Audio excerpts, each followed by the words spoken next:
জনাব রতন, আপনার কাছে এই পর্যায়ে আসতে চাই। আধুনিকায়নের প্রসঙ্গ যখনই আসে তার সাথে যারা শ্রমিকরা রয়েছেন এই খাতে তাদের মানিয়ে নেয়ার বিষয় থাকে, তাদের চাকরির নিরাপত্তা আসলে প্রভাবিত হবে কিনা, অটোমেশনের প্রসঙ্গ এসেছে, সেই ক্ষেত্রে আসলে শ্রমিকরা চাকরি হারাবেন কিনা, সেই ব্যাপারগুলো আসলে কিভাবে সামনে ঘটতে চলেছে বলে আপনার মনে হয়? ধন্যবাদ। একটা গুরুত্বপূর্ণ বিষয় আমরা আলোচনায় এখন লিপ্ত হয়েছি। জ্বালানি এবং উৎপাদন এটা কিন্তু আরটার সঙ্গে ওতপ্রোতভাবে সম্পর্কযুক্ত। আমরা যে আজকের এই জায়গায় এসেছি, আমাদের প্রত্যেকটা কিছুর সঙ্গেই কিন্তু জ্বালানির একটা ওতপ্রোত সম্পর্ক আছে। এমনকি প্রথম যখন মানুষ ঝলসে খেতে শুরু করেছিল তার মাংসটা, তখনও কিন্তু সে জ্বালানি ব্যবহার করেছিল, সেটা আগুন জ্বালিয়েছিল। এবং এরপর থেকে সভ্যতার সঙ্গে আগুনের সম্পর্ক, সভ্যতার সঙ্গে তাপের সম্পর্ক, সভ্যতার সঙ্গে আলোর সম্পর্ক যদি বলি, সবচেয়ে বড় কথা সভ্যতার সঙ্গে শক্তির সম্পর্ক। যখন বিজ্ঞান এটা মানে আবিষ্কার করলো বা বিজ্ঞানের সূত্রটা বের করলো যে শক্তির কোনো মানে শেষ নাই, শক্তির অবিনাশিতাবাদ সূত্র, তার মানে যে শক্তি আলো সেই তাপে রূপান্তরিত হতে পারে, আর যে তাপ সে আবার আলোতেই কনভার্ট হয়ে যেতে পারে। এবং তখন মানুষের চিন্তার জগতে যে ধাক্কা এলো, এটারই কিন্তু পরবর্তীতে নানা রূপ আমরা দেখেছি। আমরা তো জেমস ওয়াটের বাষ্পীয় ইঞ্জিন আবিষ্কার কথা জেনেছি, কিন্তু তার আগে কিন্তু কয়লা মানুষ জ্বালানি হিসেবে ব্যবহার করতে শিখেছে। তাহলে কয়লা, তারপরে এলো গ্যাস, তারপরে এলো তেল, এবং ক্রমাগত আমরা দেখলাম যে ট্রান্সফরমেশন হচ্ছে জ্বালানির। এবং এই জ্বালানির ট্রান্সফরমেশন যত হচ্ছে, কয়লা দিয়ে স্থানীয় পর্যায়ে উৎপাদন সম্ভব, গ্যাস দিয়ে স্থানীয় পর্যায়ে উৎপাদন সম্ভব, কিন্তু তেল সেবা পরিবহন করে এক অঞ্চল থেকে আরেক অঞ্চলে দ্রুত নিয়ে যাওয়া যায়। এখন অবশ্য গ্যাসও নিয়ে যাওয়া যায়, কিন্তু গ্যাস নিয়ে যাওয়াটা একটু ব্যয়বহুল, পাইপলাইন করতে হয়।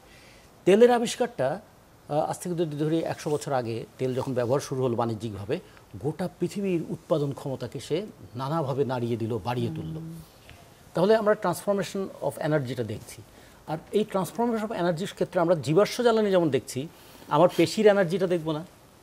কারখানা যখন করছে, কারখানাতে শ্রমিক কাজ করে, কারখানা দিয়ে বয়লার, কারখানায় তাপ দিয়ে আমি বয়লার উত্তপ্ত করি, অথবা আমি বিদ্যুৎ শক্তি ব্যবহার করি, কিন্তু শেষ পর্যন্ত মেশিনের পিছনে man behind the machine decides everything, এই যদি বলি, তাহলে তো আমি ওই অত্যাধুনিক যন্ত্র বানালাম, কিন্তু যদি শ্রমিকের হাত না লাগে, কাপড় তো সেখানে হচ্ছে না, শার্ট তো সেখানে হচ্ছে না, প্যান্ট তো সেখানে হচ্ছে না, পাঞ্জাবি তো হচ্ছে না, ডেনিম তো হচ্ছে না, জিন্স তো হচ্ছে না।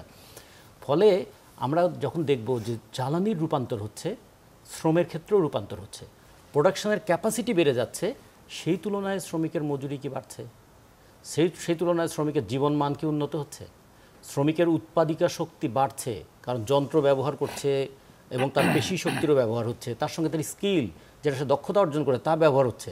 তাহলে মানে মাসল পাওয়ার, তার স্কিল, এবং আমরা যদি বলি জ্বালানি উৎস, তিনটে মিলে প্রোডাকশন আগের যে কোনো সময়ের তুলনায় অনেক বেড়ে যাচ্ছে। কিন্তু আগের যে কোনো সময়ের তুলনায় শ্রমিকরা এত দুর্দশার মধ্যে আছে কেন?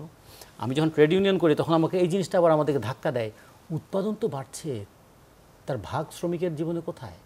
আমাদের বাংলাদেশে 200টার উপরে লিড ফ্যাক্টরি আছে, আমরা গর্ব করছি, কিন্তু বলতে পারবো সেই লিড ফ্যাক্টরির শ্রমিকরা কত বেতন পায়, তারা কীভাবে জীবনযাপন করে?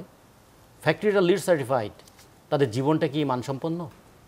একজন গার্মেন্টস শ্রমিকের বেতন তো সর্বনিম্ন বলা হয়েছে 12,500 টাকা, ওভারটাইম সহ ধরেন 15,000 টাকা পেল। এই দুর্মূল্যের বাজারে 15,000 টাকায় তার ফ্যাক্টরিটা সার্টিফাইড, তার জীবনটা কিন্তু খুবই দুর্দশার মধ্যে। তারপরে যুক্ত হয়ে আছে কি? কাজের অনিশ্চয়তা। তারপরে যুক্ত হয়েছে যে নতুন নতুন যত আমার টেকনোলজি আবিষ্কার হচ্ছে, তত কর্মসংস্থানের সুযোগ কমছে বলে একটা আশঙ্কা তৈরি হচ্ছে, ফলে তার কাজ হারানোর একটা আশঙ্কা। তারপরে যেটা হলো, আমি যত জ্বালানি, আমি পরে এই বিষয়টা পরে বলবো, কিন্তু এখন যদি বলি, বর্তমানে যে জলবায়ু বিপর্যয়ের বড় একটা কারণ তো জীবাশ্ম জ্বালানি। জীবাশ্ম জ্বালানি দিয়ে উৎপাদন হচ্ছে, সাফারারকে, সাফার তো শ্রমজীবী মানুষ। বাংলাদেশের যে জায়গাগুলো আমাদের ইন্ডাস্ট্রিয়াল হাব, প্রত্যেকটা জায়গার পানি দূষিত। বুড়িগঙ্গার পানি পানযোগ্য নয়, শীতলক্ষার পানি পানযোগ্য নয়, তুরাগের পানি পানযোগ্য নয়। তাহলে এই পানির চারপাশে থাকে যে শ্রমজীবী মানুষ, তাদের জীবনটা কেমন? তাহলে বাংলাদেশ হচ্ছে পৃথিবীতে, এখন বলছি, পৃথিবীতে যে 4টা ডেনিম উৎপাদন হয়, তার একটা হয় বাংলাদেশ থেকে।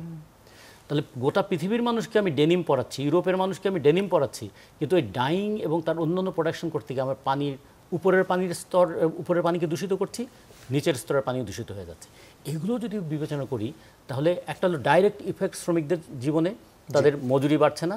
ইনডাইরেক্ট ইফেক্ট শ্রমিকদের জীবনে, তাদের জীবনের জন্য প্রয়োজনীয় যে পানি, তার বায়ু, তার একটা ভালো মতো জীবনযাপনের পরিবেশ, সেগুলো কোনো কিছুই বাড়ছে না। তার সঙ্গে যেটা বলে শেষ করি, তাপমাত্রার অস্বাভাবিক বৃদ্ধি শুধু কর্মক্ষেত্রে শ্রমিকের কর্মক্ষমতা কমিয়ে দিচ্ছে তা না, সে বিশ্রাম নেবার জন্য যে ঘরে যায় সেখানেও রাতে তার ঘুমানোর জায়গাটা নষ্ট হয়ে যাচ্ছে। ফলে উৎপাদন এবং উন্নয়নের সুফলটা আমরা সবাই নিচ্ছি, বার্ডেনটা মনে হয় শ্রমিকদের উপরেই পড়ে যাচ্ছে।